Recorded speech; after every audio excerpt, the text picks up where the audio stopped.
selamat malam Ibu Bapak. Terima kasih kepada Ibu Yola Margareta yang hari ini mau berbagi dengan kita mengenai manajemen knowledge. Ibu Yola Margareta adalah seorang doktor yang mempunyai banyak sekali gelar ya. Jadi kalau Anda lihat tadi di posternya LTI, panjang sekali ya. Itu kayaknya satu baris nggak cukup, jadi sampai dua baris ya.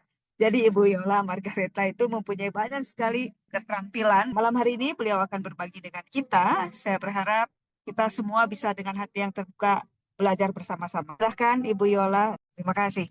Terima kasih Bu Ailing. Rekan-rekan, selamat malam. Salam sejahtera untuk kita semua. Semoga rekan-rekan dalam kondisi sehat ya dan tetap bersemangat. Saya Yola Margareta, saya salah satu tenaga pendidik atau dosen di Universitas Kristen Maranatha, tepatnya di Fakultas Hukum dan Bisnis Digital, yaitu di program studi manajemen. Saya sudah bergabung dari tahun 2009, jadi di tahun ini tuh saya sudah bergabung 15 tahun. Dan hari ini really special. Today is special day for me actually karena hari ini adalah wedding anniversary saya yang ke-15 tahun. Malah nemenin Bapak Ibu untuk sharing ya. Wih, kita candlelight dinner bareng sama pengetahuan. Karena suami saya lagi pulang kampung ke Pontianak. Saya nggak ikutan, saya memilih sharing sama teman-teman di sini. Jadi candlelight dinnernya nanti steak, kemudian wine ya, semuanya pengetahuan. Begitu ya, teman-teman. Saya senang banget di dunia manajemen dan core saya pada saat saya meneliti atau saya bikin riset itu di marketing management dan entrepreneurship. Kenapa tadi Bu Ailing bilang kok gelarnya panjang banget ya sampai satu baris nggak cukup? Itu semata-mata bukan saya memamerkan gelar saya, rekan-rekan. Yang pertama, reasonnya karena saya ada di dunia pendidikan, maka sudah core saya untuk terus belajar. Dan reason kedua itu ternyata pengetahuan semakin teman-teman cari tahu, semakin banyak hal yang tidak kita ketahui. Jadi begitulah adanya ya, akhirnya nyemplung dan berenang gitu ya, berenangnya nggak cuma di kolam renang, tapi berenang di ocean.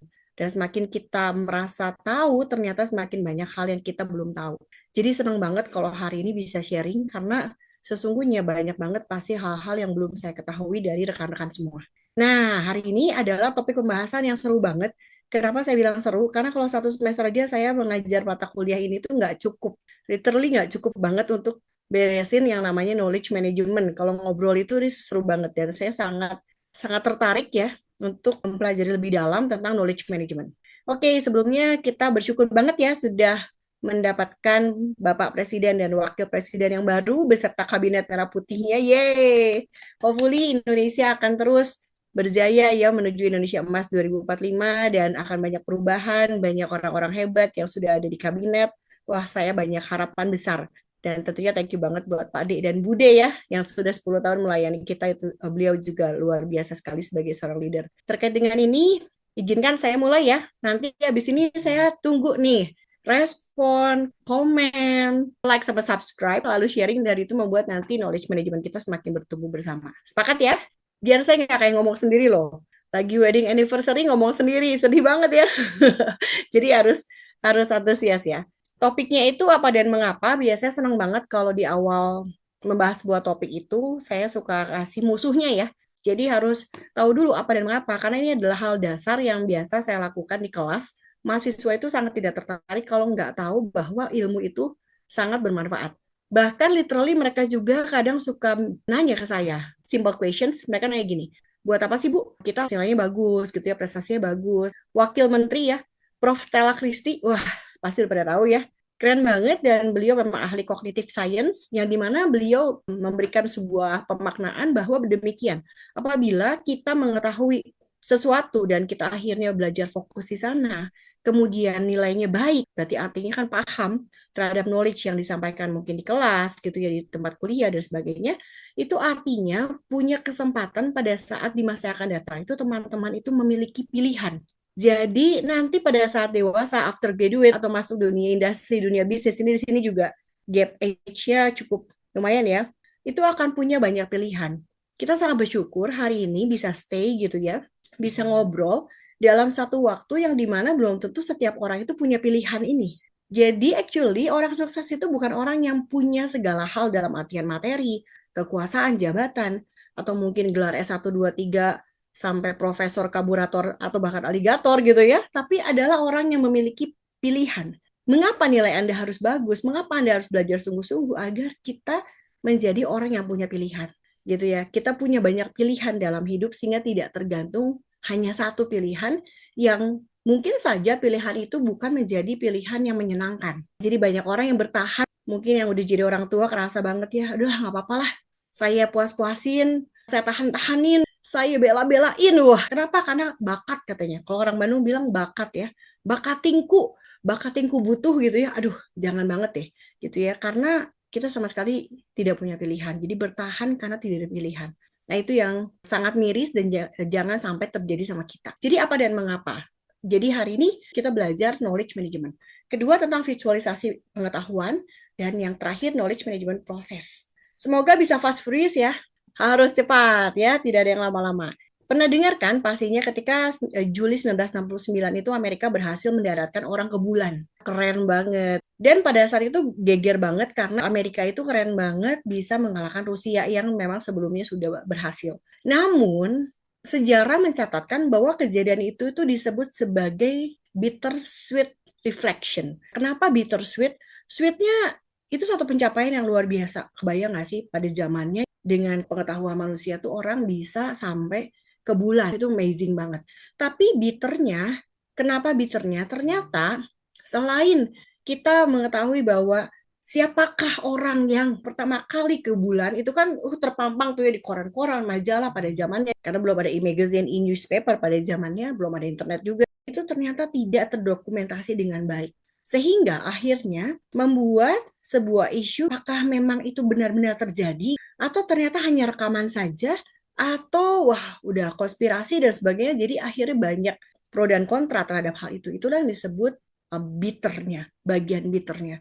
Karena bukti-bukti faktualnya gitu, fakta-faktanya itu had evaporated gitu ya, menghilang. Inilah yang akhirnya diteliti oleh berbagai pakar, berbagai peneliti, profesor, kenapa pengetahuan ini bisa evaporated. Sekarang kita balik nih ke zaman now ya, ke zaman now. Apakah rekan-rekan sekalian, Bapak Ibu sekalian ini pernah nggak ngalamin bahwa ketika di perusahaan atau mungkin sedang berada di dalam konteks bisnis, ketika ada seseorang, pegawai kita atau rekan kita yang resign atau mungkin sudah pensiun, akhirnya jadi tidak bekerja lagi, merekanya pergi, yang sebelnya, waduh ya, pengetahuannya juga ikut dibawa pergi. Jadi nggak cuma orangnya aja, tapi knowledge-nya juga ikut dibawa pergi.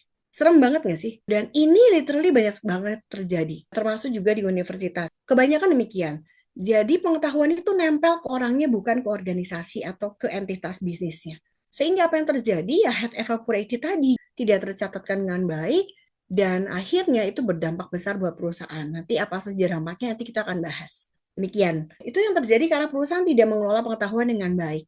Sehingga yang mereka akan alami adalah damage, kehilangan pengetahuan karena tidak adanya transfer pengetahuan. What and why kita harus belajar knowledge management karena ini sangat krusial, apalagi dalam bisnis. Contoh misalnya begini, dulu kalau misalnya kita lagi pakai masih komputer yang PC, masih yang layar, ada yang pakai mungkin monitornya masih cembung, zamannya saya gitu masih pakai disket, ngalamin Bapak Ibu.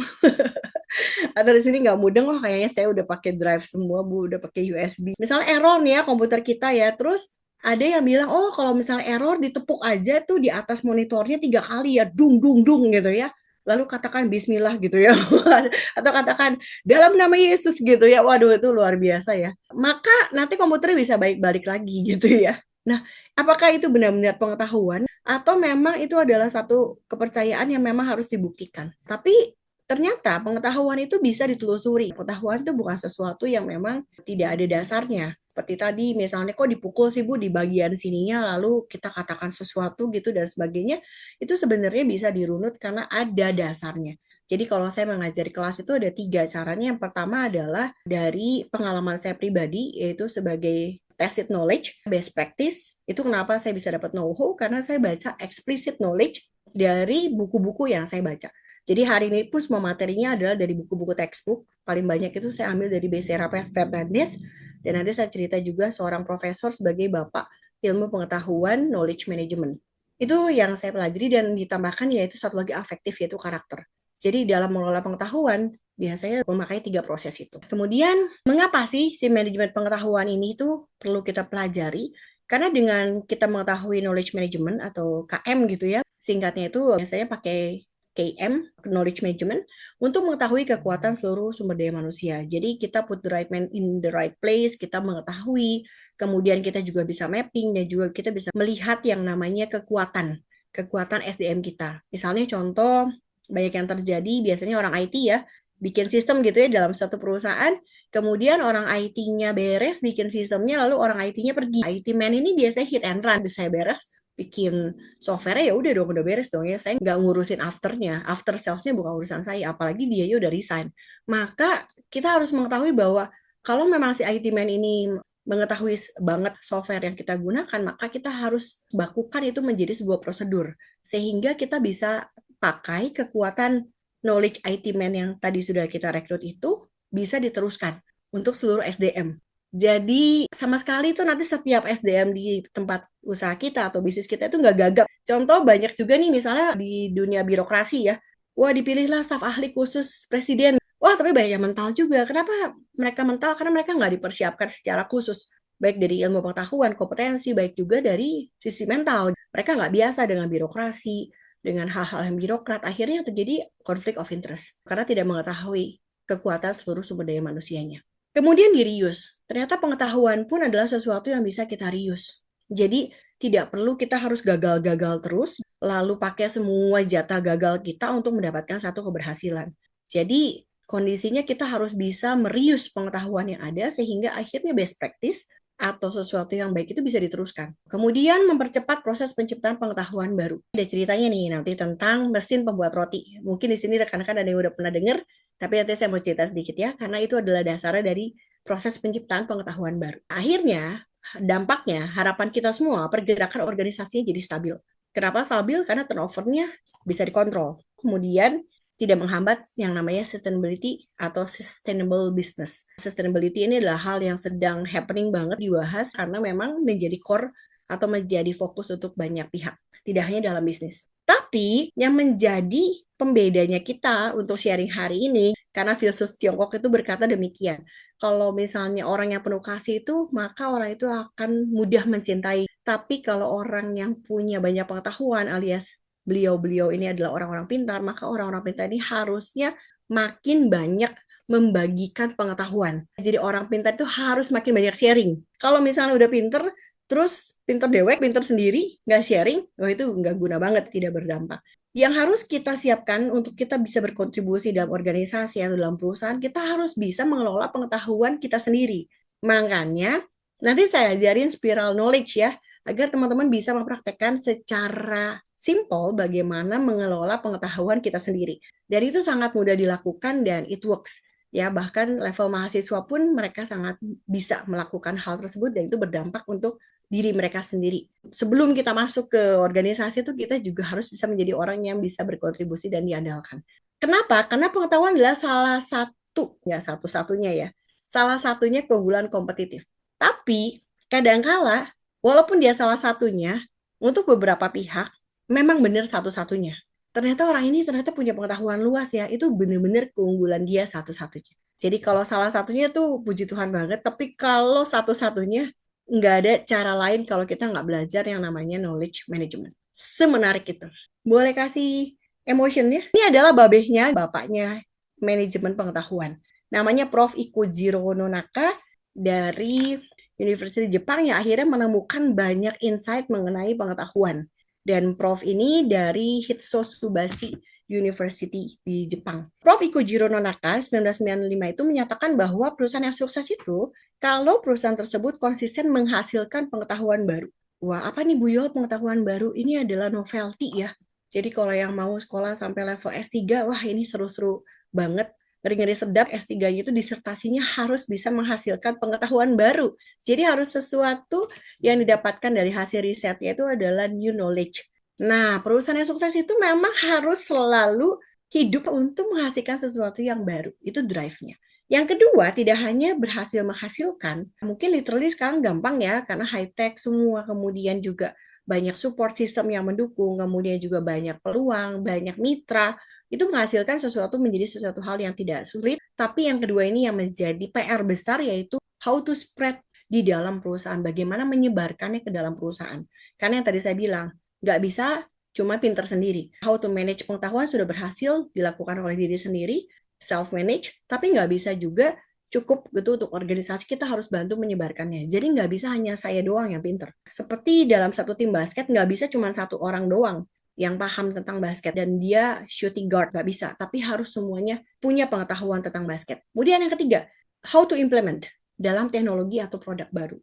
Inilah yang akhirnya bisa membuat sebuah perusahaan menjadi sukses. Kok agak berat ya Bu ya mudengnya? Tenang ya, nanti kita bahas bagaimana caranya agar menghasilkan, menyebarkan, dan mengimplementasikan ini menjadi hal yang simpel. Ini adalah success story, walaupun which is ini adalah cerita lampau ya, tapi memang pengetahuan itu lahir dari hal-hal yang lampau yang dimana akhirnya pengetahuan ini bisa menjadi sebuah best practice. Ini adalah cerita Matsushita Electric, sebuah perusahaan elektronik di 1985 yang mengembangkan mesin pembuat roti. Pada saat itu mereka punya banyak problems. Mesin pembuat rotinya itu tidak berhasil sempurna. Jadi udah dilakukan R&D, research and development.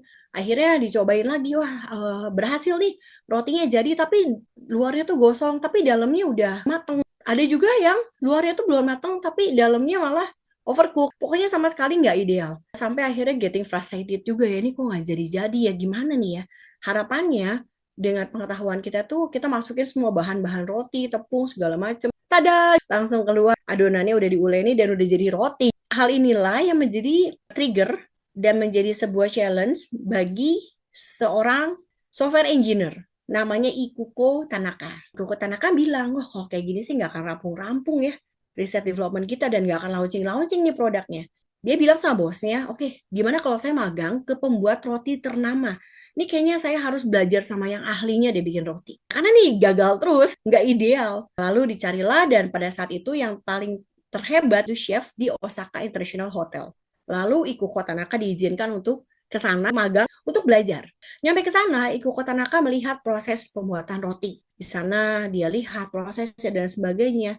Tapi yang membedakan adalah Ikuko Tanaka mencatat semua halnya itu secara detail, yaitu bentuk tahap dan alur kerja proses pembuatan roti. Nah, di sini ada yang mungkin tertarik untuk bisnis, untuk buka usaha, dan ini manajemen pengetahuan adalah salah satu kunci teman-teman paham usaha karena bisnis proses itu ada di dalam manajemen pengetahuan. Terus berhasil belum, nggak mudah karena pada saat ditulis prosesnya itu tidak semerta-merta simpel. Contoh gini ya, tepungnya berapa gram, kemudian garamnya berapa. Pada saat tanya ke chefnya, garamnya berapa?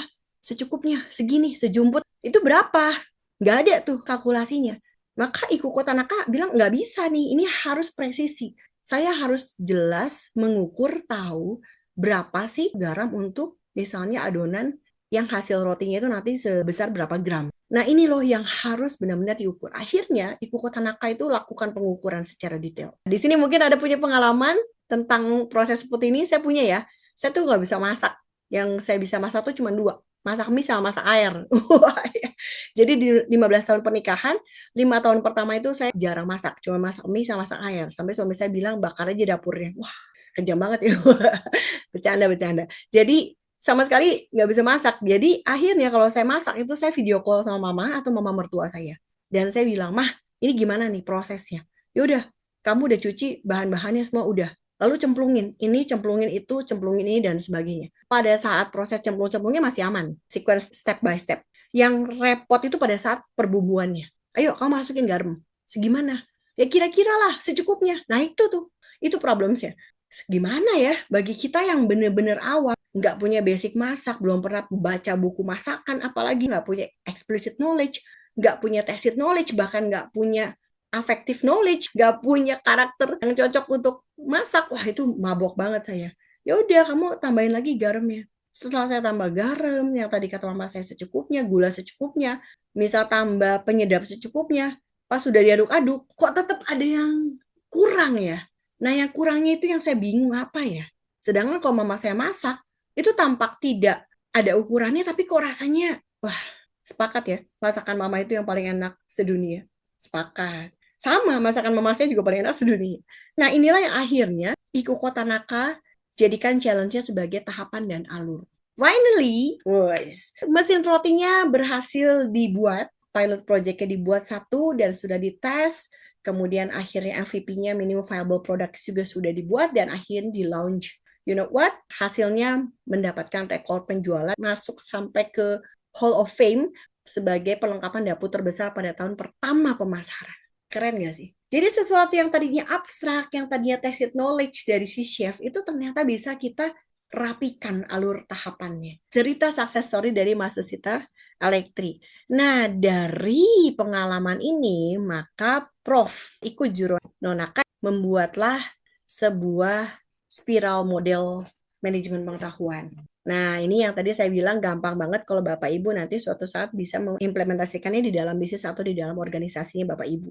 Cepat aja. Yang pertama adalah sosialisasi. Sosialisasi itu adalah dari tesit ke tesit.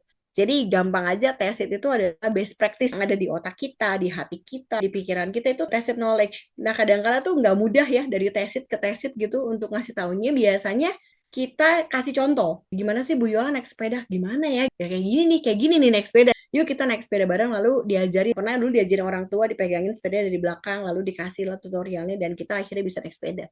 Itu tesit ke tesit sosialisasi. Biasanya tesit knowledge itu dari best practice. Makanya kalau ada tuh, Bu, saya lagi sosialisasi A, B, C, itu berarti ada knowledge yang tertransfer itu dari tesit ke tesit. Nah, kalau misalnya dari text kemudian ke eksplisit, Bu, berarti dari yang kita tahu lalu kita tuliskan. Itu disebut eksternalisasi, keluar. Ya, jadi kenapa sih Bu Yola bisa tahu tentang knowledge management? Karena saya baca bukunya Becerra Fernandez. Saya baca bukunya, ada 4 buku ya tentang knowledge management tuh yang memang textbook. Biasanya buku-buku textbook juga penerbitnya juga memang core-nya di textbook. Kalau di luar itu Prentice Hall gitu ya, itu buku-buku textbook. Nah, itu adalah dari ahli-ahli yang sudah mengetahui prosesnya dan akhirnya mereka menuliskan pengetahuan tersebut di dalam sebuah buku. Kalau zaman sekarang itu kita lebih merekomendasi mahasiswa itu baca artikel. Karena buku itu out of date. Buku itu dituliskan itu dari ilmu dan pengetahuan yang cukup lampau. Sedangkan artikel itu dituliskan dari sesuatu yang baru. Jadi bisa lebih update. Itu adalah eksternalisasi. Jadi saya nih dari best practice saya, lalu saya tuliskan itu explicit knowledge. Nah, bagaimana kalau saya bisa banyak cerita sama Bapak Ibu, bisa cerita tentang knowledge management itu karena saya baca. Lalu saya jadikan semua insight yang saya baca itu menjadi knowledge, menjadi best practice saya, menjadi know-how-nya saya. Disebut internalisasi. Jadi kayak tadi, finally Bu Yola bisa masak loh. Percaya nggak sih? Percaya ya? Percaya loh, masakan saya lumayan ya. Nanti saya masak udang pete. Itu adalah masakan favorite. Saya paling ahli itu. Tuh nggak usah pakai buku lagi. Itu awalnya karena saya baca. Saya catat tuh semua resep-resep dari mama mertua. Lalu saya lihat YouTube. Lalu tambahannya saya baca lagi referensi. Dan akhirnya jadi best practice untuk saya. Dan saya tahu know-how-nya. Itu internalisasi. Nah, satu lagi yang combination adalah ini tugas-tugas biasanya para periset, pendidik, dan juga para kaum intelektual ya. White collar banget nih. Combination, jadi sesuatu yang eksplisit ke eksplisit. Artinya saya menuliskan sebuah artikel atau teman-teman nih yang lagi skripsi menuliskan sebuah artikel yang merupakan insight atau ide dari artikel-artikel yang pernah dia baca sebelumnya.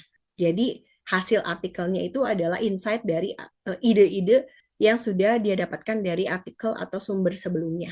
Itu disebut combination. Complicated nggak Bu Yol? Ya lumayan. Combination ini bikin complicated juga ya. Makanya harus banyak bersemedi nih di bagian combination. Tapi menarik sekali kalau teman-teman senang banget di bagian riset. Karena riset itu bagian dari hal yang tadi ya. Bayangin dari cerita roti, kita bisa menemukan, oh ternyata bisa dipola.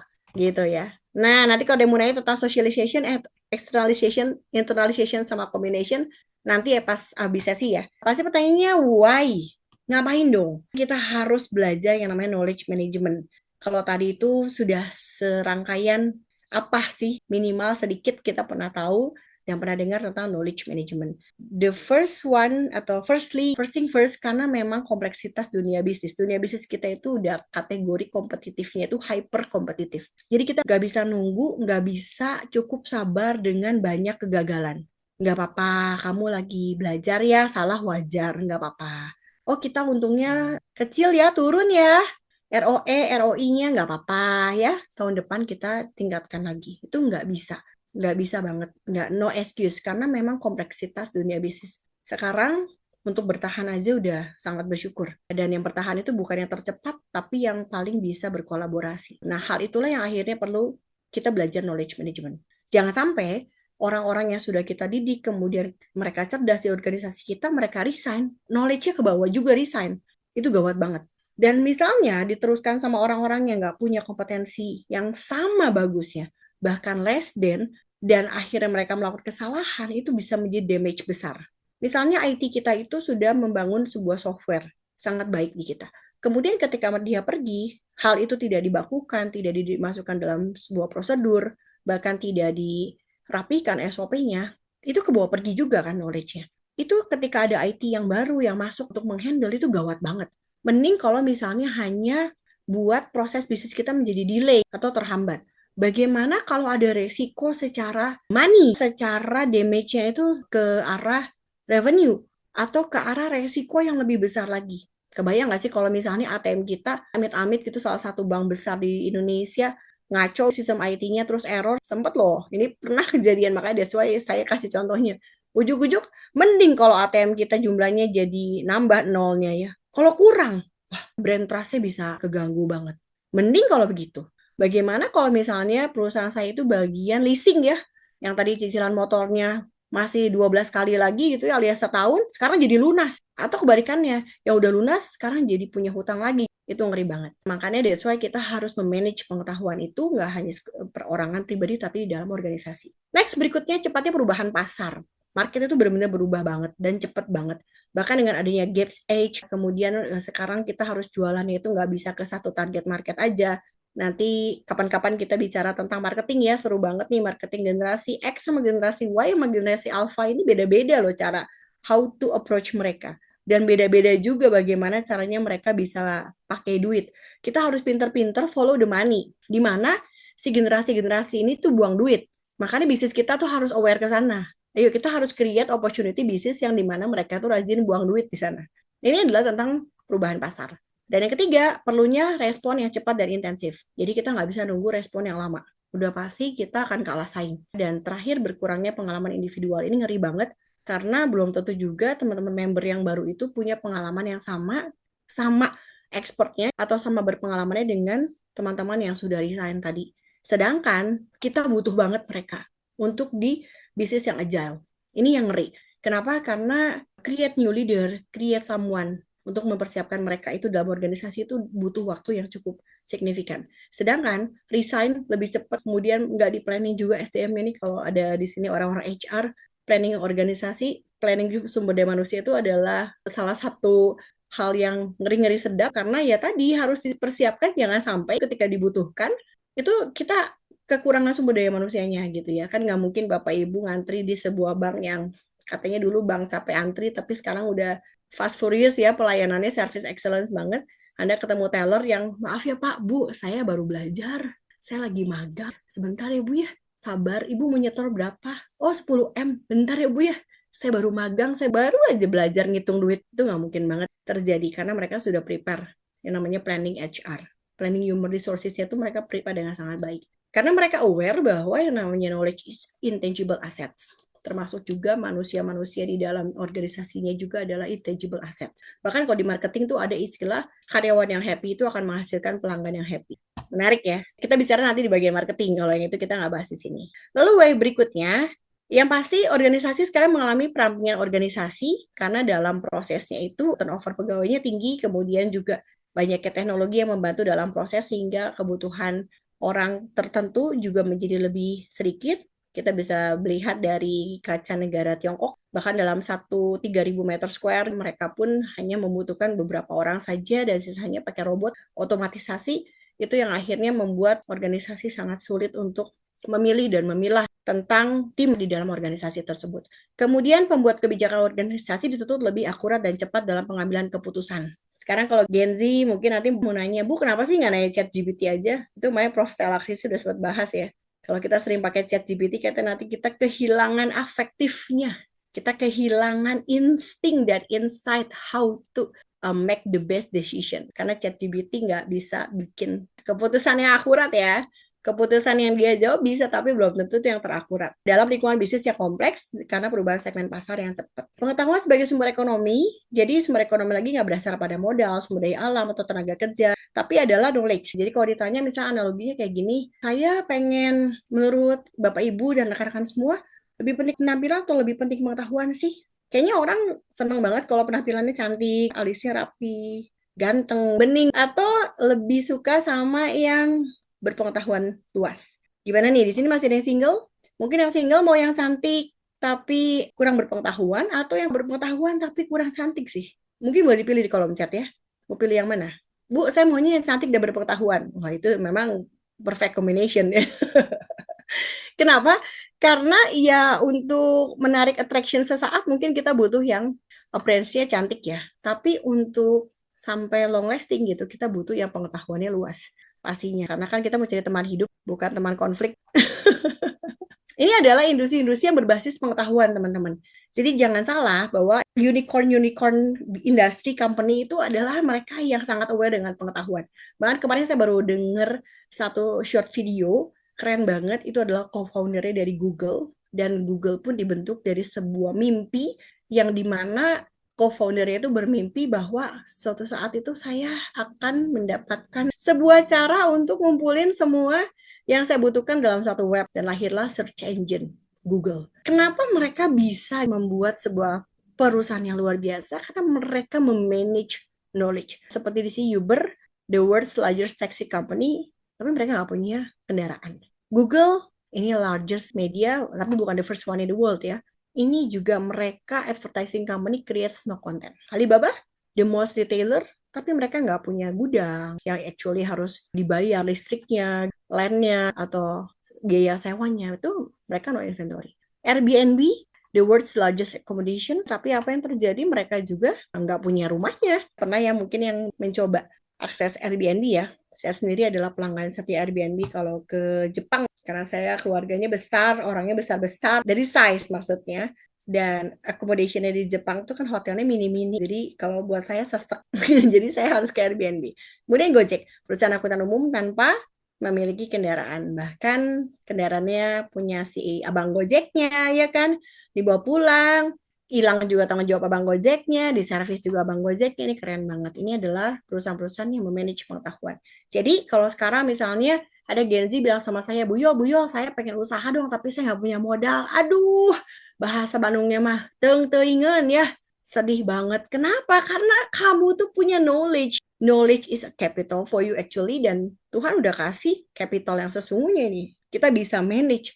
Tuhan udah kasih tuh CPU terbaiknya. Masa masih bilang nggak punya modal? Bedanya tesis sama eksplisit tadi sudah ya. Kalau eksplisit pengetahuan yang tertulis, terarsip, tersebar, sehingga tadi itu proses penyebaran, implementasinya itu bisa terjadi kalau kita rapihkan ini.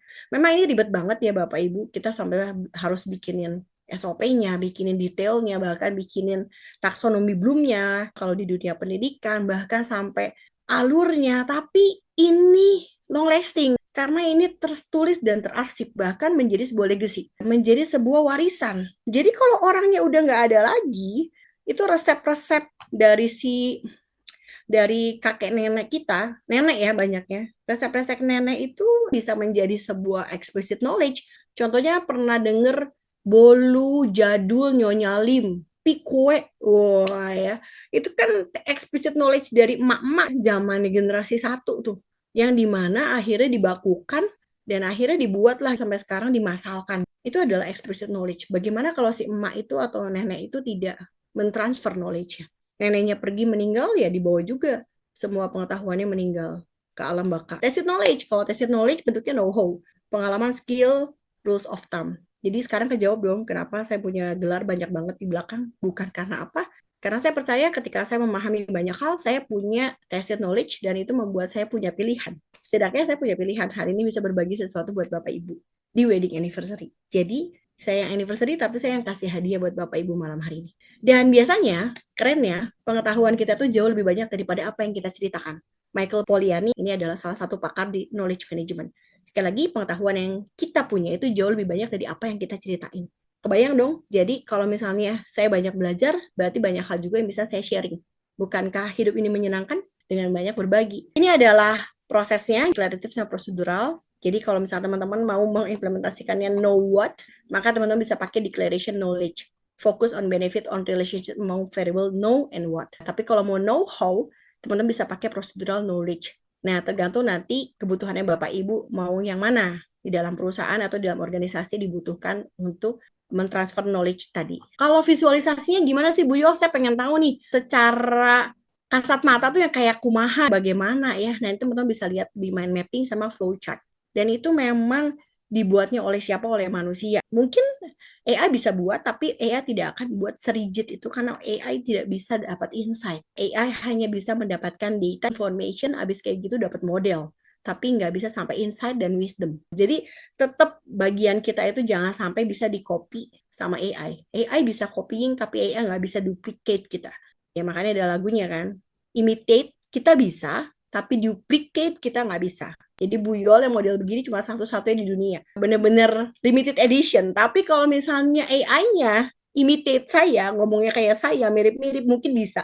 Tapi kayaknya AI-nya agak pusing karena saya pakai berbagai bahasa. AI Sundanya, AI English, wah liar pokoknya si AI-nya ya pasti. Gitu ya. Nah ini adalah visualnya. Dan memang ternyata selama ini teman-teman mungkin ada yang sudah familiar dengan flowchart, dengan alur, familiar dengan mind map. Itu adalah salah satu bentuk knowledge management. Atau kalau yang misalnya suka surfing-surfing di dunia media sosial, medsos, itu ada yang suka yang namanya FAQ, Frequently Asked Question. Suka ada kan ya, apakah sulam alis berbahaya? Oh enggak dong kak, karena sulam alis itu tidak bla bla bla. Apakah itu adalah pertanyaan-pertanyaan yang terkumpul yang dimana akhirnya dibuatkanlah jawaban-jawaban khusus yang mostly itu sering ditanyakan oleh orang. Dan akhirnya kita nggak perlu lagi butuh customer service yang langsung. Kita hanya butuh caranya. Jadi Anda tinggal browsing bagaimana caranya menggunakan webcam baru di laptop jenis ini. Lalu saya tinggal lihat prosedurnya. Langkah-langkahnya A, B, C. Oh ya udah saya bisa. Jadi banyak hal yang akhirnya nggak perlu kita handle dan sangat efektif ketika kita bisa memanfaatkan pengetahuan itu menjadi sebuah prosedur. Dan bisnis proses itu adalah salah satu bentuk knowledge management. Jadi kalau mau belajar berbisnis harus tahu aturan mainnya, salah satunya itu kita harus bisa paham bagaimana caranya memanage pengetahuan di dalam bisnis. Begitu teman-teman. Ya, ini adalah prosesnya discovering. Hari ini yang sedang kita lakukan adalah discovering dan capturing, sharing dan applying. Jadi percuma kalau misalnya habis sharing terus nggak dicobain, akhirnya nggak berdampak juga. Karena proses manajemen itu harus dilakukan seperti ini. Ini by Fernandes. Dan ini adalah proses-proses dari hal-hal tersebut. Ini boleh di-share ya teman-teman. Demikian mungkin skills-nya. Ini dirangkum ya. Wah, ini namanya padat karya. Ini paket hemat ya, karena harusnya nih satu semester 3 SKS gitu, 2,5 jam every section single day. Semoga nggak kecepatan ngomongnya. Silakan Bu Ailing sambil saya baca kolom chat. Ya, silakan di sana sudah ada beberapa pertanyaan. Mungkin nanti Bu Yola saja yang memilih untuk dijawab. Oke, Ibu Aas tertarik banget dengan spiral knowledge. Ya, good Bu. Silakan Bu dipakai. Misalnya Ibu mau melakukannya dari mana tadi ya? Dari tesit ke tesit, dari eksplisit ke tesit, dari eksplisit ke eksplisit, atau dari kebalikannya, misalnya tesit ke eksplisit juga boleh. Nanti itu Ibu bisa lakukan spiral knowledge. Materinya Pak Sulistyo dengan senang hati Pak. Itu adalah kado saya di anniversary hari ini. Sudah ada di Bu Susan, ada di Bu Ailing, nanti boleh di-share dengan senang hati. Ilmu memang harus di-share. Makin kita share ilmu, makin banyak, makin kaya juga lah kita. Minta saran Bu, apabila organisasi punya budaya kerja yang lebih mengendalikan penyampaian informasi secara verbal dan tidak menekankan penulisan informasi, bahkan informasi umum seperti SOP, bagaimana cara melakukan knowledge management di situasi tersebut? Menjadi agen perubahan, Pak Erik?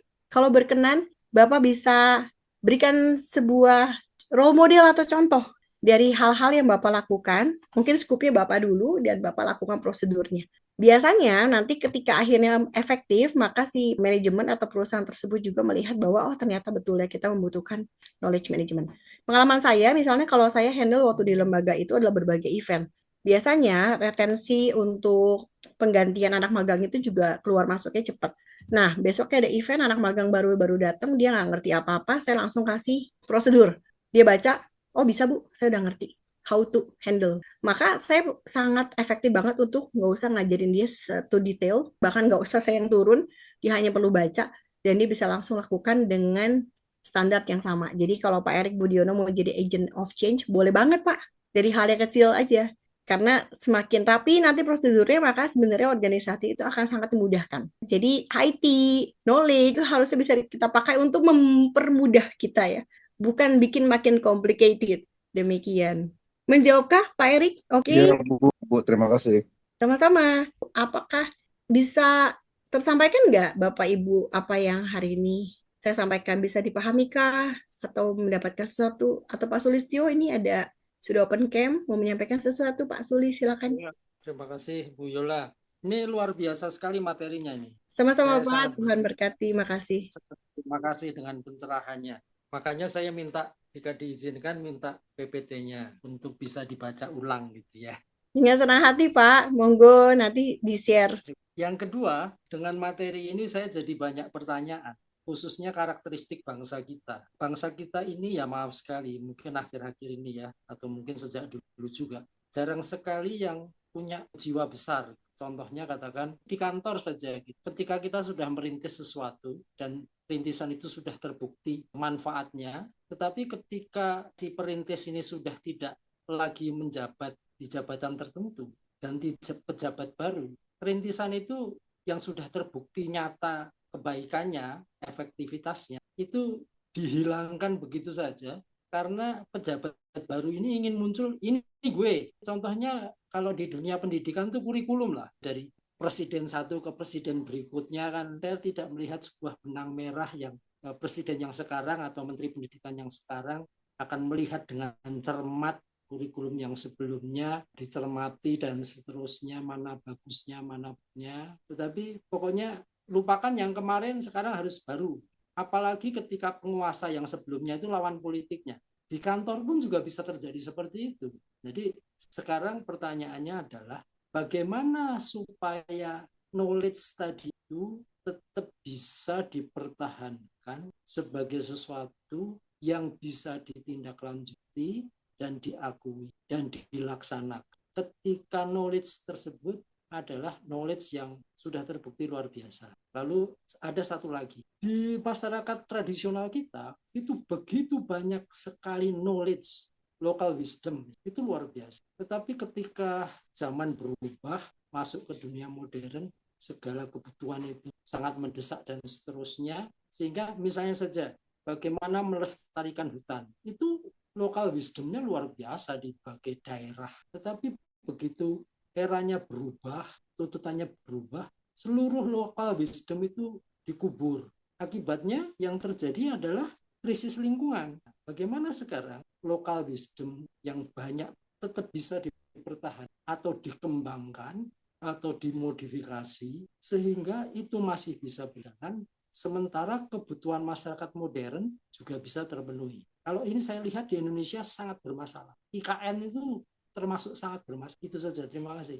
Terima kasih Pak Sulis. Wah, ini sekaligus mengkritisi dan juga banyak memberikan masukan. Saya berusaha menjawab secara komprehensif, Pak. Semoga menjawab ya, Pak. Jadi pada prinsipnya, hal-hal yang di luar kita yang uncontrollable atau yang tidak bisa kita kontrol itu sebaiknya tidak menjadi fokus kita. Kita harus fokus dulu ke hal-hal yang bisa kita kontrol. Itu jawaban saya yang pertama ya, Pak. Kenapa? Karena hal-hal yang bisa kita kontrol itu membuat kita itu bisa melakukan banyak perubahan. Jadi tadi ada 3 hal yang biasa saya ajarkan sama siswa saya di kelas. Yang pertama adalah tacit knowledge, know-how. Itu adalah tadi ya Pak bentuknya pengalaman. Kemudian tadi ada juga hasil warisan. Makanya orang tua tuh kan bilang kamu tuh nggak ngerti loh manis, asam, garamnya kehidupan gitu ya Pak. Masih muda nih kamu masih hijau. Tapi itu memang betul karena know-how itu adalah hasil dari pengalaman. Pengalaman itu sumber pengetahuan yang paling mahal. Jadi sebaiknya kita generasi muda juga harus bisa membuka diri untuk banyak belajar sama yang lebih berpengalaman. Maka tadi saya gagalnya itu nggak keterusan, Pak. Karena betul sekali banyak hal yang lebih baik itu yang sudah dilakukan sama teman-teman dari generasi sebelumnya. Lalu ada satu sih memang yang harus tetap kita titipkan di setiap generasi adalah karakter. Nah, pembentukan karakter inilah yang akhirnya membuat setiap orang itu bisa berkontribusi secara maksimal, Pak. Jadi kalau contoh stereotipnya, wah saya sudah pintar ini, saya sudah sekolah ini, berarti saya sudah tahu semua. Nah, ketika ada stereotip-stereotip itu, akhirnya itu yang memblok diri kita. Itu disebut fixed mindset. Jadi pola pikir kitanya itu ya sudah cukup puas diri.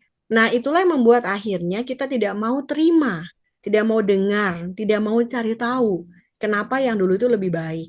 Kita selalu berpendapat bahwa kita itu paling hebat, paling terbaik gitu ya. Nah, disitulah sebenarnya sumber dari ketidakinovasian sebuah perusahaan dan akhirnya bisa menjadi perusahaannya bangkrut ya Pak ya, karena tidak mengetahui. Nah, kalau misalnya ketemu sama yang pelit ilmu nih ya Pak, saya nyinggung sedikit sama Bu Heti, jangan khawatir karena sekarang information is everyone access. Pak Sulis mau cari informasi apapun dibanding yang pelit, lebih banyak yang baik ya. Jadi yang pelitnya nggak usah diurus karena lebih banyak yang sharing dibanding yang pelit. Tapi kalau jabatan tertentu Bu Yola silakan cari referensi lain karena referensi itu sangat luas, tidak perlu harus dari sumbernya perusahaan kita. Bisa juga dari perusahaan orang yang industrinya sejenis atau dari negara lain pun sekarang udah aksesnya silakan. Hanya tetap saya nitip yang paling utama adalah kita punya hikmat dan kebijaksanaan yang saya bilang wisdom. Itu mungkin Pak Sulis yang bisa saya jawab sehingga generasi-generasi yang sekarang harus tetap mungkin cerdas secara intelektual tapi harus kuat di karakter dan juga harus punya hikmat yang dimana hikmat itu bisa membuat orang tersebut lebih bijak gitu. Kalau tidak, memang akhirnya negara kita nggak cukup kuat untuk bisa menghadapi sesuatu yang segalanya itu serba instan, harus serba cepat. Jadi harus tepat dan cepat saat ini. Nggak bisa cuman cepat saja tapi salah kaprah. Menurut saya masih banyak harapan sih Pak, apalagi sekarang banyak generasi yang mau membuka diri untuk belajar. Dan Bapak juga bisa menjadi sumber pengetahuan dengan Bapak mengajar.